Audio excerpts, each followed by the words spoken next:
Family dinner can feel so much harder than it needs to, especially if you're eating gluten free or you have a toddler or, heaven forbid, both. And maybe if dinner keeps falling apart, it's not the food you're making, but it's your routine. So I've came here to share with you our dinner rhythm and what works for us and helps us succeed in our goal of family dinner.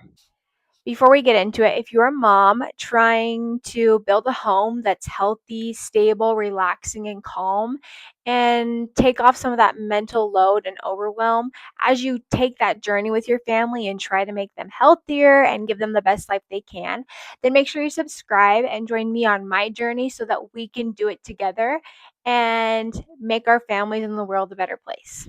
So, this routine for your mealtime, maybe for evening time, this is not a one size fits all. And I want to give you the elements of our routine that I have found have worked best for us with our low energy some nights, teething, crazy, screaming toddler.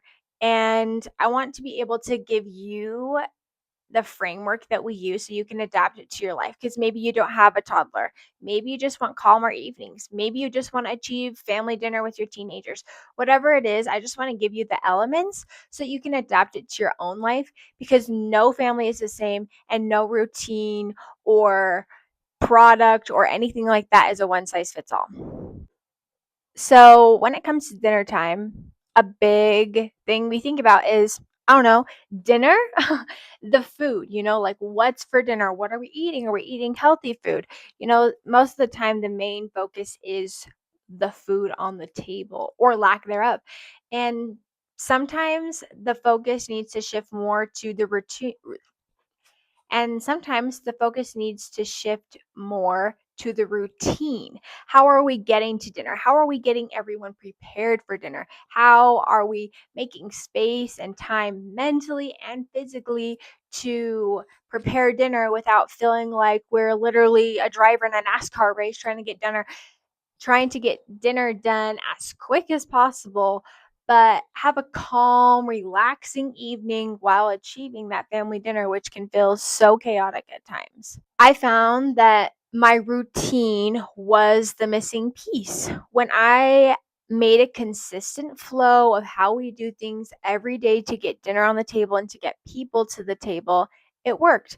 My toddler was eating when we're eating.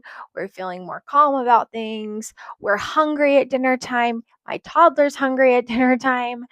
It all just worked out a lot better when we were stopped focusing so much on the food and focused a little bit more on the routine. So before you even get to dinner, let's talk about what we can do before to prepare our bodies and our minds for dinner. One of the first things we do to prepare our bodies for dinner is stopping snack time about 2 to 3 hours before we're going to eat dinner. Make sure that I'm hungry for dinner, my toddler's hungry for dinner, and that way what I make and spend all that time cooking actually gets eaten. So that's something that really helps us. And then my toddler is always eager to get in his high chair because it's dinner time and he's hungry. So that makes it a lot easier for us. Another thing is planning our meals out. That way, before dinner, I'm not scrambling, doing a last minute grocery trip, or wondering what the freak's for dinner again. I already have it planned, and it only took me 30 minutes to plan my meals for the week. So if you want to learn more about that, I'll link my blog post down in the comments and description, and you can read more about how to plan your meals in 30 minutes for the week. So, of course, the pinnacle of this routine is dinner time. So, having a consistent dinner time is super important. It doesn't really matter when it is, but if your family can keep it consistent, that is great. We usually have dinner for our family anywhere from 6 to 6:30 because that's when my husband gets home. That's when I can realistically have dinner done without stressing the freak out. So that works perfectly for our family. And if you're not sure when a good time for dinner is for your family, pick a time, try it out for a couple of weeks. And if it's not working, then adjust and keep trying. That's all that matters, is keep trying to be consistent and finding something that works best for your family. Another element to our routine that's super important is being at dinner without screens. No TVs, no tablets, no phones, no background music, no answering calls, whatever it is. no screens. This just helps us be more present, helps us, especially since we have a toddler, helps us connect with him during mealtime, making sure he's getting full, help us recognize habits, foods that he likes instead of being distracted on our phone. Dinner time is also a really good time to just connect and talk about your day and bond as a family. So that's something that me and my husband have decided to do. And since we just have a toddler, we're not having to build those habits inside teenagers or anything, which it's totally possible. It just takes consistency and a family plan. But it is so nice to be able to make a proactive choice so that you don't ever have that problem because it's already a standard you set in your home. So now dinner is done and you've enjoyed a wonderful dinner with your family, or maybe a barely doable, chaotic dinner with your family. Either way, you've done it and it's over. Now, what's next? For me as a stay at home mom, my after dinner cleanup is almost just as important as my pre dinner prep or dinner itself. Honestly, fueling my body is just as important as what happens after because it really helps my mental load and my mental capacity for the next day. And that's basically just cleaning up, wiping down the table, putting dinner away, doing dishes, wiping down the counters. Those small things really help me the next day feel grounded. And sometimes it's not easy. This is honestly the part of the routine I struggle with most because who the freak wants to do chores after your stomach is full and you just want to sit on the couch and relax with your family? Absolutely no one. But we get it done. Something that helped me actually was for a whole week, I was like, we're just going to buckle down and we're going to do it. We timed how long it takes to clean up after dinner max for an entire week, and we made some pretty elaborate meals that week. I guess I was feeling so great that week. But at max took us 20 minutes to clean up our entire kitchen. Most nights it took about 10 to 15 minutes, which to me it just seems so much more doable. Oh, I can give 10 minutes to this instead of, oh my gosh, I have to clean up my entire kitchen. It's going to take me an eternity and I'm never going to see my family again. It just feels like that sometimes.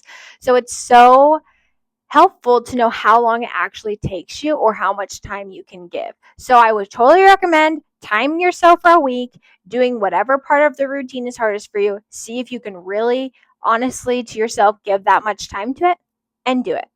It's that simple and it worked for me. Now dinner's cleaned up and you feel so zen, you feel better. Now is when we like to spend time together as a family.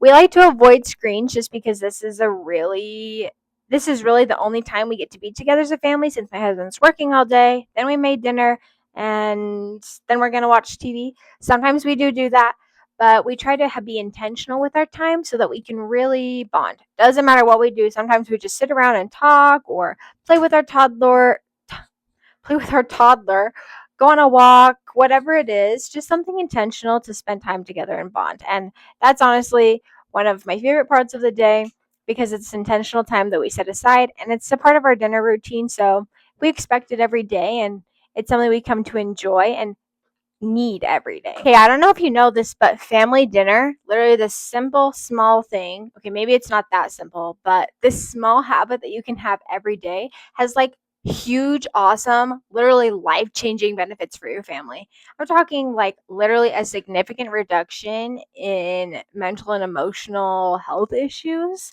Um, it reduces the risk for eating disorders. I mean, it obviously builds family connection, and there's so many more benefits. And if you're interested in learning more about those benefits, of course, check out my blog in the pinned comment. There's also the whole routine laid out there, so you don't have to rewatch this video, and you can get a little bit more detail about what my family exactly does the whole evening and some ideas for your family to build your perfect routine. I'm so glad that we could go through this routine together. And if this video helped you gain a little bit of clarity of how you can achieve family dinner a little bit easier in your home, please give this a like and subscribe for some more videos in the future like this so that we can be on this journey of motherhood and making our families better and healthier together. You don't need better recipes. You don't need rigid routines. You don't need a military schedule to get you through the evening. You honestly just need one anchor point, a dinner time, a small routine, something small that anchors your family even in hard times. And it's simply that can help you achieve your family dinner goals. And I hope you have success with this. And let me know what the hardest part you've been experiencing with dinner time is. Drop it in the comments. I'll see if I can help or provide solutions. But I'm so glad to be on this journey with you, and I'll see you in the next one.